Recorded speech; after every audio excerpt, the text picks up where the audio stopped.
Dr. Elmendorf, you have on your testimony figure 1. Do you have an electronic copy of that? I do not have it with me, no, sir. I have a copy I can look at, but I don't have one that I can. Well, let me just repeat show. the numbers you've got in your testimony.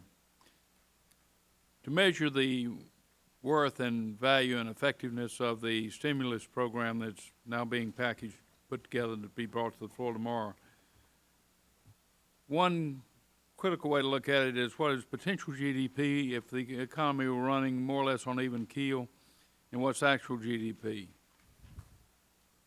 Could you sort of translate this chart to us here? What is the difference today between the gap, performance gap between actual GDP and potential GDP if the economy were running in a stable condition?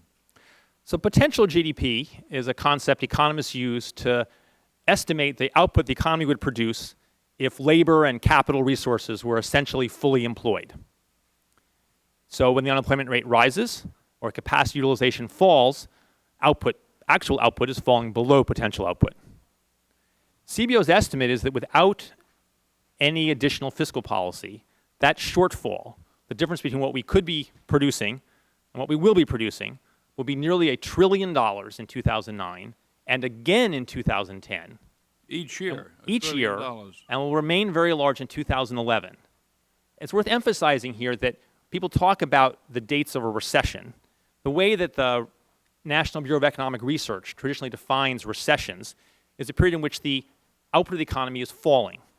So if output turns back up next year sometime, the NBR would consider that to be the end of the recession. But the shortfall in output from the potential output level will still be quite large. We're making a big gap, and when we turn the economy back around again, it will take a considerable amount of time before actual output rises back to potential output, before the unemployment rate falls back down to a more standard rate of unemployment. And we've seen that coming out of the last 2 recessions, much milder recessions than we're enduring now. But nonetheless, it's taken some time after the official end of the recovery for the unemployment rate to fall back down again. And the principal way to think about that is that actual output may be rising, but it's still well below the level of potential.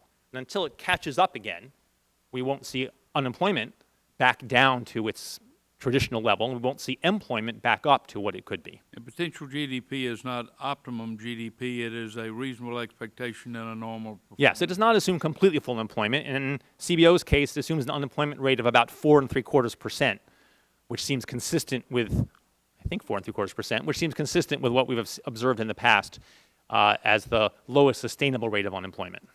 Now, looking at the value of the return over time, the benefit stream that accrues from the plan, isn't it proper to look at the flow over time more than 1 year, not just next year and the following year, but if it's education, for example, or if it's infrastructure, it has some lasting economic productivity improvement?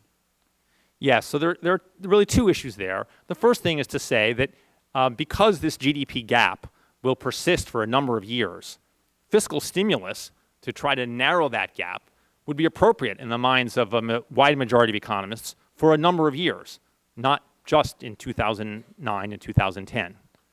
A broader point I think you're making, Mr. Chairman, is that investments that are made in the economy today will reap benefits potentially for many years to come.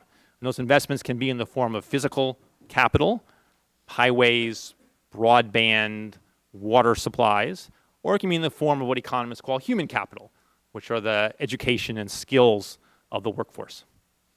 Now, towards the end of your testimony, you say all of these things need to be taken into account, including the long-term impact of having substantial deficits. You warn against the accumulation of substantial deficits beyond the immediate situation. Could you elaborate on that just a bit? Because I think it's very worthwhile testimony. Yes. If the long run, as you know, the long-run fiscal imbalance of this country under current policies is quite severe. If that imbalance is worsened, that has a number of consequences. One consequence is that over time, that government borrowing crowds out a certain amount of private investment and leaves the economy poorer as a result. A further possible problem is that anticipation of government borrowing can push up interest rates.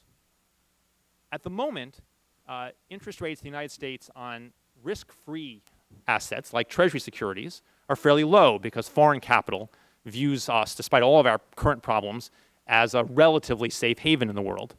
So interest rates are low because foreign capital has come to this country. If we make the long-run fiscal situation worse in the eyes of people, investors around the world, and they are more worried about our long-run future and withdraw some of those funds or stop sending additional funds here, then that could push up interest rates in the near term and have a detrimental effect on economic activity now.